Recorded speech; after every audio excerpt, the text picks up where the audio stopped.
హరే రామ్. ఇప్పుడు ఏం చేస్తూ ఉండరు అని యోచించేస్తూ ఉండరా? ఇప్పుడు పెద్ద బాండ్లీ పెట్టుకున్నాను.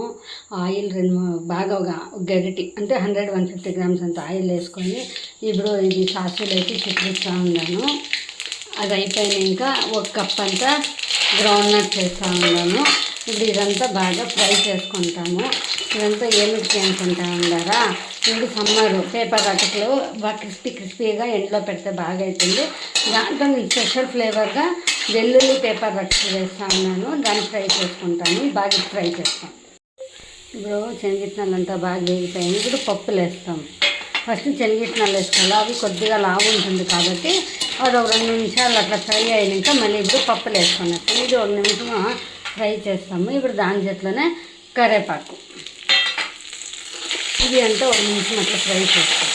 ఇవన్నీ ఫ్రై అవుతాయండి. మనం మెయిన్ ఐటమ్ వెల్లుల్లి ఇట్లా కచ్చాపచ్చాక దంచుకొనేసి నేను ఒక 1/2 కేజీ అటుకులు ఎత్తుకున్నాను. దానికి తగ్గట్టుగా అన్నీ వేసుకొనేసి ఇవి ఒక 4-5 ఒక 1/2 కప్పు 1/4 కప్ అంతా ఇది ఇట్లా కచ్చాపచ్చాక దంచుకొనేసేసి ఇది దాని చేతిలో బాగా ఫ్రై చేసుకుంటాం.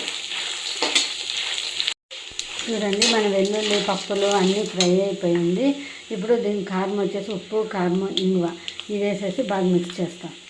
చూడండి దీంట్లోకి మనం బాగా క్రిస్పీగా ఎండుకు పెట్టుకుంటే ఇట్లా పేపర్ అటుకులు వేసి బాగా మిక్స్ చేస్తాం. మన క్రిస్పీ పేపర్ అటుకులంతా బాగా మిక్స్ అయిపోయిందండి. ఇదంతా బాగా వేపేసినాము. చూడండి బాగా క్రిస్పీగా ఉంది.